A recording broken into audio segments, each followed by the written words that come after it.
Hello everyone, this is Prince. Today's topic is location and expansion part 2, यानी भारत की अवस्थिति और विस्तार का आज हम दूसरा पार्ट कवर करेंगे। तो चलिए वीडियो को शुरू करते हैं।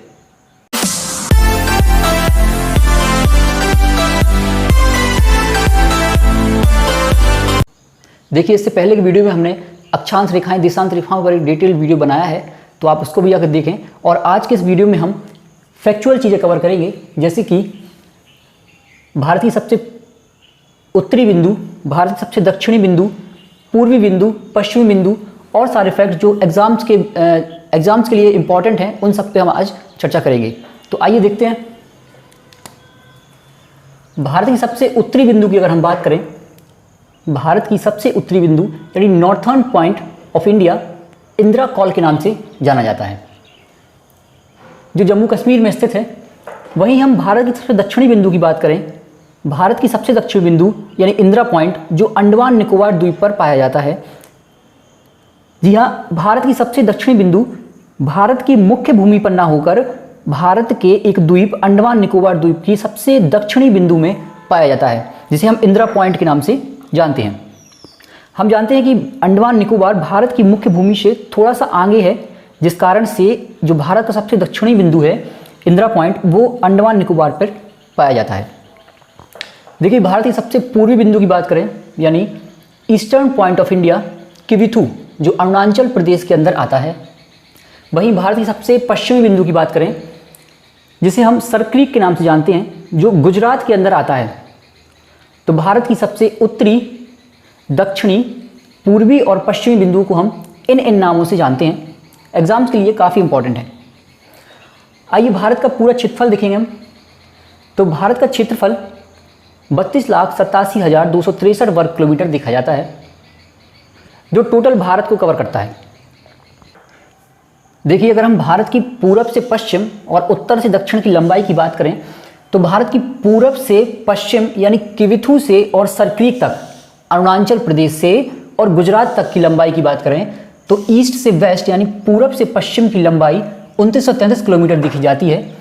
वहीं अगर हम उत्तर से दक्षिण की बात करें, यानी नॉर्थ से साउथ की बात करें, जो जम्मू कश्मीर से लेकर और तमिलनाडु तक देखी जाती है, तो नॉर्थ से साउथ की लंबाई 3214 किलोमीटर देखी जाती है।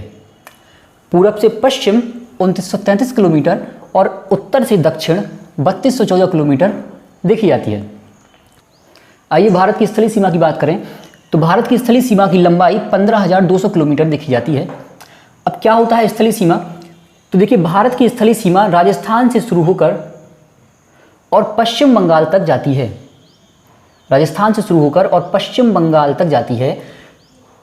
स्थलीय सीमा से मतलब है कि भारत के वे राज्य जो किसी देश या किसी भूखंड के साथ डायरेक्ट कनेक्ट रहते हैं, सीधे जुड़े हुए होते हैं, उनके बीच में कोई भी समुद्रीय सीमा नहीं होती, वे होते हैं स्थलीय सीमा। तो भारत के वे राज्य जैसे राजस्थान से लेकर राजस्थान, पंजाब, जम्मू कश्मीर, हिमाचल प्रदेश, उत्तराखंड, नेपाल होते हुए अरुणाचल प्रदेश होता हुआ पूरा पश्चिम बंगाल की सीमा तक भारत की स्थलीय सीमा कहा जाता है। तो भारत की स्थलीय सीमा की कुल लंबाई 15,200 किलोमीटर है।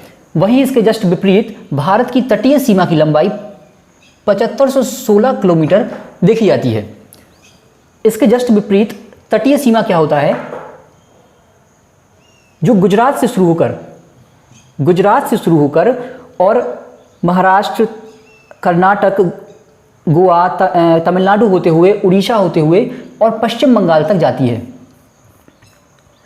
तो स्थलीय सीमा के जस्ट विपरीत तटीय सीमा, जो गुजरात से शुरू होकर और जो तट रेखा यानी समुद्र के साथ जो सीमा बनाते हैं, उसे हम तटीय सीमा कहते हैं, जिसकी कुल लंबाई 7516 किलोमीटर देखी जाती है।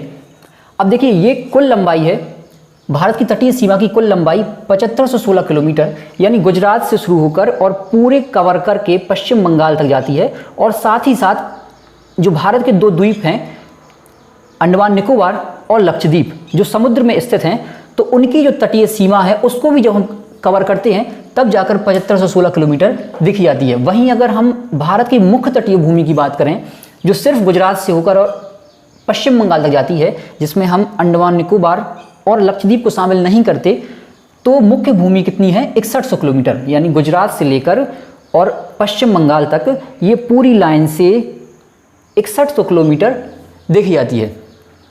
आई होप आप लोगों को ये डाउट क्लियर हुआ होगा कि कैसे भारत की तटीय भूमि, कुल तटीय भूमि 7516 किलोमीटर है, वहीं मुख्य तटीय भूमि 6100 किलोमीटर ही आती है। आइए और एक दो फैक्ट कवर करते हैं। जैसे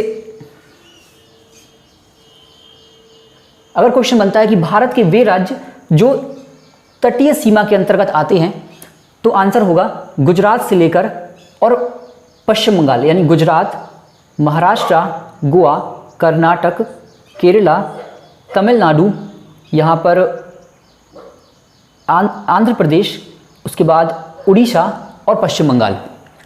वहीं अगर बात करें भारत की स्थलीय सीमा, तो ये पूरे राज्य जो मैं आपको पहले बता चुका हूँ ये सभी होंगे। आइए कुछ और फैक्ट कवर करते हैं हम। जैसे भारत के वे राज्य जहाँ से कर्क रेखा गुजरती है। अब देखिए, जिन्होंने कर्क रेखा नहीं जानते तो मैंने इसके पहले वीडियो में कर्क रेखा, मकर रेखा, भूमध्य रेखा पर एक डिटेल्ड डिस्क्रिप्शन दिया है, तो अगर आपने वो वीडियो नहीं देखा तो पहले उसे देखें और उसके बाद जाने की कर्क रेखा किन किन राज्यों से गुजरती है। तो भारत के वे राज्य जिनसे कर्क रेखा गुजरती है, जैसे गुजरात, राजस्थान, यहाँ मध्य प्रदेश के बाद छत्तीसगढ़, फिर झारखंड, पश्चिम बंगाल होते हुए बांग्लादेश में प्रवेश कर जाती है और उसके बाद त्रिपुरा और मिजोरम में से कर्क रेखा निकलती है। तो भारत के कुल 8 राज्य हैं जहाँ से कर्क रेखा निकलती है। देखिए, एक क्वेश्चन हमेशा बनता है कि भारत का वह राज्य जो सर्वाधिक तटीय सीमा बनाता है, तो भारत का सबसे ज़्यादा तटीय सीमा बनाने वाला राज्य है गुजरात। नंबर 1 पर आता है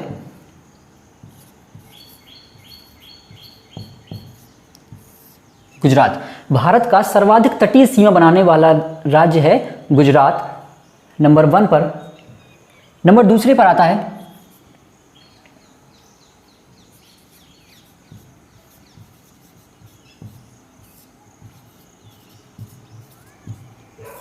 आंध्र प्रदेश, यहां से लेकर और यहां तक। तो नंबर 1 पर गुजरात, नंबर 2 सबसे लंबी सीमा आंध्र प्रदेश और नंबर 3 सबसे लंबी सीमा आती है महाराष्ट्र।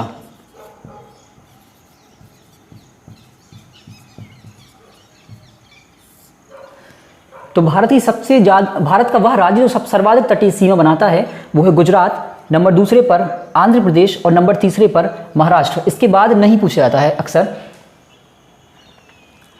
तो आई होप आप लोगों को वीडियो पसंद आई होगी। अगर वीडियो पसंद आती है तो वीडियो को लाइक करें, सब्सक्राइब करें और शेयर करें। Thank you.